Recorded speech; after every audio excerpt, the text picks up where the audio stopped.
ওয়াল ইয়াউমিল মাউউদ, এবং আমি আরো কসম করছি প্রতিশ্রুত দিনের। ইয়াউম মানে দিন, মাউউদ মানে হচ্ছে যেই দিনটার ওয়াদা করা হয়েছে, মানে প্রতিশ্রুত দিন। এটা কোন দিন? কিয়ামতের দিন।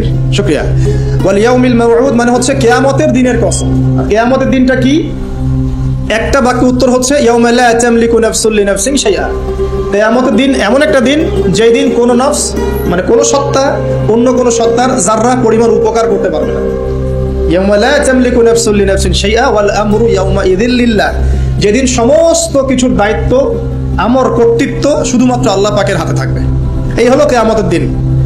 এখানে কোনো পলিটিক্যাল সম্পর্ক চলবে না, কোনো বংশের সম্পর্ক চলবে না, রক্ত, বর্ণ, জাতীয়তাবাদ চলবে না। চলবে কি? ঈমান এবং আমল। ঈমান এবং আমল, এর উপরে আল্লাহ পাক যাকে রহম করবেন সেই জান্নাতে যেতে পারবে। মানুষ তার আমলের বদৌলতেও জান্নাতে যাবে না।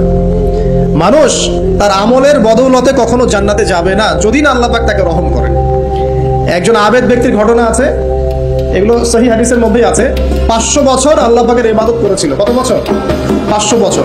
তাকে যখন বলা হচ্ছে যে তুমি আল্লাহর রহমতে জান্নাতে যাও, সে বলে বসেছিল যে, বা বলে বসবে কিয়ামতের মাঠে, যে আমার আমলের বদৌলতে। তখন আল্লাহ রাব্বুল আলামিন তাকে ডেকে বলবেন যে তোমার সব আমলগুলোকে এক পাল্লায় রাখা হবে, আর আমি তোমাকে যে নিয়ামতগুলো দিয়েছিলাম সেগুলো এখন আরেক পাল্লায় রাখা হবে। দেখা যাবে দুই চোখের যে নিয়ামত, আল্লাহ পাকের দুইটা চোখের যে নিয়ামত যা আল্লাহ মানুষকে দিয়েছেন, ওই 500 বছর ইবাদতের নেকি তার চেয়ে বেশি হয়ে যাবে। মানে দুই চোখের নিয়ামতের চাইতে 500 বছরের ইবাদত কম হয়ে যাবে। তাহলে এই হলো আল্লাহ পাকের রহমতের একটা আমি নমুনা দিলাম, যে আল্লাহ পাকের রহমত ছাড়া কেউ জান্নাতে যেতে পারবে না। ওয়াল ইয়াউমিল মাউউদ মানে কিয়ামতের দিন, সেই দিন যেদিন কোনো নফস কোনো নফসের উপকার করতে পারবে না, পৃথিবীর কোনো সম্পর্ক সেখানে টিকবে না। সূরা আবাসার মধ্যে আল্লাহ পাক বলছেন ইয়াউমা ইয়াফিরুল মারউ মিন আখি, যেদিন ভাই ভাই থেকে পালিয়ে যাবে, ওয়া উম্মিহি ওয়া আবি, মানুষ তার বাবা এবং মা থেকে পালিয়ে যাবে, ওয়া সাহিবাতিহি ওয়া বানি, তার স্ত্রী, পুত্র, সন্তান, এগুলো থেকে মানুষ পালিয়ে যাবে। লিকুল্লি ইমরিইম মিনহুম ইয়াউমাইযিন শা'নু ইউগনি, সেই দিন প্রত্যেক মানুষ নিজের নফসের কথা নিয়েই ব্যস্ত থাকবে। সবাই বলবে ইয়া নাফসি ইয়া নাফসি। তবে শুধু একজন ব্যক্তি আছেন এই পুরো মহাবিশ্বে, যিনি বলবেন ইয়া উম্মতি ইয়া উম্মতি। তিনি কে? আমাদের প্রিয় নবী মুহাম্মদ রাসূলুল্লাহ সাল্লাল্লাহু আলাইহি ওয়াসাল্লাম, এই একমাত্র মানুষ যিনি আল্লাহ পাকের সামনে কিয়ামতের মাঠে বলবেন ইয়া উম্মতি ইয়া উম্মতি, হায় আমার, হে আল্লাহ আমার উম্মত, হে আল্লাহ আমার উম্মত। আজকে সেই নবীর আদর্শ আমরা ভুলে গেছি। সেই নবীর সুন্নত পালন করতে গেলে লজ্জা লাগে। ইয়াং জেনারেশন দেখবেন বিটিএস এর সুন্নত পালন করে, ওই যে ম্যানচেস্টার ইউনাইটেডের সুন্নত ফলো করছে। হ্যাঁ, ক্রিকেট প্লেয়ার, ওই যে ফুটবল প্লেয়ার, বলিউডের নায়ক, বলিউডের নায়িকা, হলিউডের নায়ক, এগুলোর সুন্নত ফলো করছে। রাসূলুল্লাহ সাল্লাল্লাহু আলাইহি ওয়াসাল্লামের সুন্নাহ মতো দাড়ি রাখতে লজ্জা লাগে, তার মতো কাপড় পরতে লজ্জা লাগে, হ্যাঁ, তার আদর্শটাকে ফলো করতে লজ্জা লাগে। অথচ সেই মানুষটাই কিয়ামতের মাঠে এই উম্মতের পক্ষে কথা বলবেন, হে আল্লাহ। এই মানুষটাকেই জীবিত অবস্থায় 15 বার হত্যা করার চেষ্টা করা হয়েছিল। তাকে নবী মুহাম্মদ সাল্লাল্লাহু আলাইহি ওয়াসাল্লামকে বিস্তারিত জানতে বিশ্ববিখ্যাত বই আর রাহিকুল মাখতুম এটা পড়ে দেখেন। জীবন, রাসূল সাল্লাল্লাহু আলাইহি ওয়াসাল্লামের পবিত্র জীবনের উপরে একটা সেরা বই আর রাহিকুল মাখতুম পড়ে দেখেন। তাকে প্রায় 15 বার হত্যা করার চেষ্টা করা হয়েছে এবং তাকে প্রায় 16টা গালি খেতে হয়েছে সারা জীবনে। কতগুলা? যার চরিত্রের মধ্যে যারা পরিমাণ কোনো পঙ্কিলতা নাই, তাকে মানুষ 16টা গালি দিয়েছে। মানুষ বলেছে এই ব্যক্তি জাদুকর, সাহির, নাউজুবিল্লাহ। এই ব্যক্তি কাযযাব, নাউজুবিল্লাহ, মিথ্যাবাদী। মিথ্যাবাদী না, কাযযাব মানে মহা মিথ্যাবাদী। কাযযাব মানে কি? মহা মিথ্যাবাদী। তারপরে বলা হচ্ছে এই ব্যক্তি সাহির, জাদুকর। এই ব্যক্তি হচ্ছে মজনুন, পাগল। এগুলো মানুষ বলেছে আইয়ামে জাহিলিয়াতের মানুষ। এই যে আবু জাহেল, আবু লাহাবরা যে কথাগুলো বলেছিল, আজকের এই সো কল্ড বাক স্বাধীনতার যুগে কিছু মানুষ এই কথা বলে না? বলে না? এরা কার উত্তরসূরি, বুঝতে পারছেন? এই যে আবু লাহাব যে বলেছিল আলী জামাআতানা লিহাদা, সে বলেছিল আলী জামাআতানা লিহাদা, ওই পাহাড়ের নিচে দাঁড়িয়ে আবু লাহাব বলছিল। নবী সাল্লাল্লাহু আলাইহি ওয়াসাল্লাম বলছেন তোমরা সবাই শুধু বলো কুলু লা ইলাহা ইল্লাল্লাহ তুফলিহুন। হে আমার চাচারা, কুরাইশ বংশে যারা আছেন আপনারা, হে আমার কুরাইশ, আপনারা শুধু বলেন কুলু লা ইলাহা ইল্লাল্লাহ, খালি একবার বলেন যে লা ইলাহা ইল্লাল্লাহ তুফলিহুন, আপনারা সফল হয়ে যাবেন, আরব আজম উভয়ের রাজত্ব পাবেন। নবীজি বলছেন। তখন আবু লাহাব হাততালি দিয়ে বলছিল আলী হাদা জামাআতানা, এই জন্য আমাদেরকে এখানে একত্রিত করেছো। তখনই হাততালি দিয়ে পাথর নিয়ে রাসূল সাল্লাল্লাহু আলাইহি ওয়াসাল্লামের দিকে নিক্ষেপ করেছে। নাউযুবিল্লাহ। তখনই আল্লাহ পাক আয়াত নাযিল করলেন, কোন আয়াত? তাব্বাত ইয়াদা আবি লাহাবিন ওয়া তাব। ধ্বংস হোক আবু লাহাবের দুই হাত, যে দুই হাত দিয়ে সে পাথর নিক্ষেপ করেছে, ওয়া তাব, এবং সে নিজেও ধ্বংস হোক। দেখেন, কিয়ামত পর্যন্ত কোরআন থাকবে না, এই সূরাটা থাকবে না, তো কিয়ামত পর্যন্ত মানুষ কোরআন তেলাওয়াতের মধ্য দিয়ে আবু লাহাবকে গালি দিবে না? কিয়ামত পর্যন্ত মানুষ কোরআন তেলাওয়াতের মধ্য দিয়ে আবু লাহাবকে কিন্তু অভিসম্পাদ করতে থাকবে, তুমি ধ্বংস হও, তোমার দুই হাত ধ্বংস হোক। এই হলো নবী সাল্লাল্লাহু আলাইহি ওয়াসাল্লামের শান। তাকে কষ্ট দিচ্ছে মানুষ, বলছে যে মুহাম্মদ সাল্লাল্লাহু আলাইহি ওয়াসাল্লাম এমন ব্যক্তি যার সন্তান জীবিত থাকে না, পুত্র সন্তান জীবিত থাকে না।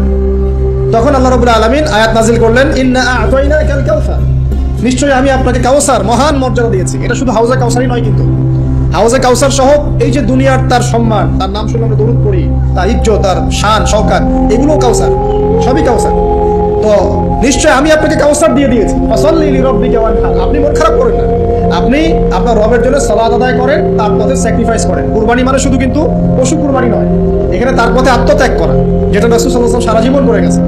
ইন্না শানিয়াকা হুয়াল আবতার, নিশ্চয়ই আপনার যারা শত্রু এরা সব নির্বংশ হয়ে যাবে। ওই যে আবু জাহেলের সুন্নতগুলো কিন্তু এখনো চালু আছে। দেখবেন সুযোগ পেলেই মানুষ রাসূলুল্লাহ সাল্লাল্লাহু আলাইহি ওয়াসাল্লামের পবিত্র চরিত্র নিয়ে কথা বলে। তো যারা অজ্ঞ তাদের ব্যাপারে আমাদের আফসোস ততটা নয় যতটা আমাদের এই মুসলিম যুবকদেরকে নিয়ে আমাদের আফসোস। মুসলিম পরিবারে জন্মগ্রহণ করার পরেও আজ পর্যন্ত কেউ রাসূলের জীবন করতে, আজ পর্যন্ত রাসূলের সুন্নাত ফলো করার সুযোগ হলো না, তৌফিক হলো না। পাঁচ ওয়াক্ত নামাজটুকু পড়তে পারছেন না, দাড়িটা ছাড়তে পারছেন না, টাকলু করে কাপড় উঠাতে পারছেন না, হারাম রিজিক ছাড়তে পারছেন না, মাদক ছাড়তে পারছেন না, জিনা পণ ছাড়তে পারছেন না। অথচ আপনি রাসূলুল্লাহ সাল্লাল্লাহু আলাইহি ওয়াসাল্লামের উম্মত, আপনার জন্যই আমার জন্যই নবী সাল্লাল্লাহু আলাইহি ওয়াসাল্লাম কালকে আমাদের মাঠে সুপারিশ করবে ইনশাআল্লাহ তাআলা। তো সুপারিশ পেতে হলে তো যোগ্য হতে হবে নাকি?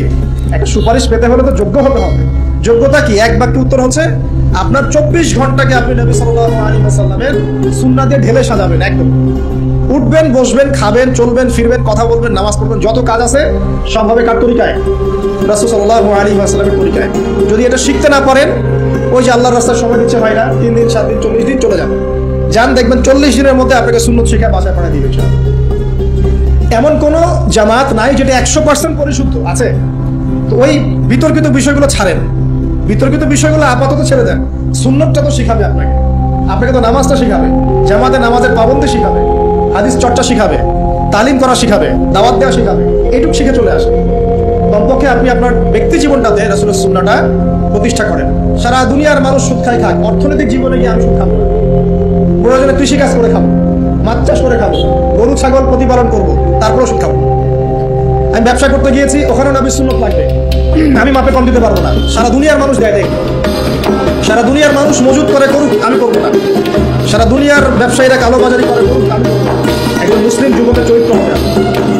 চাকরি করতে গিয়েছেন, চাকরি করা অবস্থায় যদি দেখেন যে হ্যাঁ আপনি নীতি নৈতিকতা বজায় রেখে করতে পারছেন, যদি দেখেন এখানে আপনি ইসলামে টিকতে পারছেন না, রিজাইন করতে এসে নিজস্ব প্রজেক্ট করবেন। এমন অনেক মানুষকে আমরা চিনি যারা বড় বড় চাকরি ছেড়ে দিয়ে, আরাম চাকরি ছেড়ে দিয়ে কৃষিকাজ করেছে, বলে আল্লাহ পাক তাদেরকে সাহায্য করেছে। রিজিক কার হাতে? আল্লাহর হাতে। আর কোরআনে কিন্তু বেশি থেকে বেশি কৃষিভিত্তিক অর্থনীতির কথাই বলা হচ্ছে। দেখবেন কোরআন পড়ে দেখবেন বেশি থেকে বেশি কৃষিভিত্তিক অর্থনীতির কথাই বলা হচ্ছে এবং ব্যবসার কথা বলা হচ্ছে। এর মানে এই না আপনি চাকরি করতে পারবেন না, পারবেন যদি আপনি চাকরি করা অবস্থায় কোরআন সুন্নাহ ফলো করতে পারেন, আলহামদুলিল্লাহ। যদি না পারেন, প্রতিবন্ধকতা থাকে, একেবারেই পারছেন না, দেয়ালে পিঠ থেকে যাচ্ছেন, ছেড়ে দেন। পরকালটাকে ইহকালের জন্য নষ্ট করেন না। আল্লাহ পাক বোঝার তৌফিক দান করুন। এবার সমাজ চালাবেন, এখানেও রাসূলের সুন্নাহ প্রয়োজন আছে। মন গড়া সুন্নাত দিয়ে সমাজ সংস্কার হবে না, রাসূলের সুন্নাত দিয়েই সমাজ সংস্কার হবে ইনশাআল্লাহ। দাওয়াতি কাজ করবো, সেখানেও রাসূলের সুন্নাত লাগবে। মন গড়া স্টাইলে দাওয়াতি কাজ করা যাবে না। যেটা বলবো, যেটা করব, যেটা মানুষের জন্য কল্যাণকর মনে করবো, এটা রাসূলের পক্ষ থেকে দলিল থাকতে হবে। আল্লাহ পাক আমাদেরকে বোঝার তৌফিক দান করুন, আমিন। এবং এখানে শৈথিল্যতা প্রদর্শন করা যাবে না দাওয়াতের ক্ষেত্রে। গোল আলু মার্কা সব তরকারি দিয়ে চলে, এমন চললে হবে। আবার খুব চরমপন্থী, মানে পান থেকে চুন খসলেই একজনকে খারেজি ফতোয়া দিয়ে একদম ভিতরে ঢুকাই দিচ্ছে, এইসব চলবে। মধ্যমপন্থী তরিকা লাগবে। ওয়াকাযালিকা জাআলনাকুম উম্মাতান ওয়াসাতা, আল্লাহ পাক বলেন এভাবেই আমি তোমাদেরকে মধ্যমপন্থী উম্মত করেছি।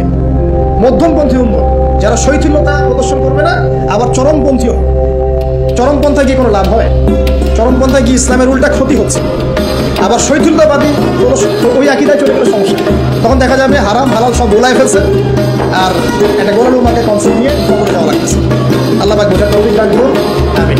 এক কথায় প্রিয় ভাইরা, ওই কিয়ামতের মাঠে রাসূলুল্লাহ সাল্লাল্লাহু আলাইহি ওয়াসাল্লামই একমাত্র সত্তা যিনি পুরো উম্মার জন্য সুপারিশ করেন। সে সুপারিশ করার যোগ্য হতে হবে আমাদের চলনে বলনে কথায় কাজে ব্যবসা অর্থনীতি সব ক্ষেত্রে রাসূলের সুন্নাহকে সর্বোচ্চ অগ্রাধিকার। অনেক আদর্শের কথা আমরা বলি, সবচেয়ে সেরা আদর্শ মুহাম্মদ সাল্লাল্লাহু আলাইহি ওয়াসাল্লাম, তার আদর্শের উপরে কোনো আদর্শ নাই। অতএব এই আদর্শটাকে মনে করে ধারণ করা, লালন করা, মননে ধারণ করে বাস্তবে ইমপ্লিমেন্ট করা। আল্লাহ পাক আমাদেরকে তৌফিক ইনায়াত করুন, আমিন। তো প্রিয় ভাইরা, কিয়ামতের মাঠ সম্পর্কে অনেক ভয়াবহ চিত্র আছে, আজকে আমি সেটা বলার সুযোগ পাচ্ছি। এতটুকু বলবো, এটা হচ্ছে ন্যায় বিচারের মাঠ। এখানে যাররা পরিমাণ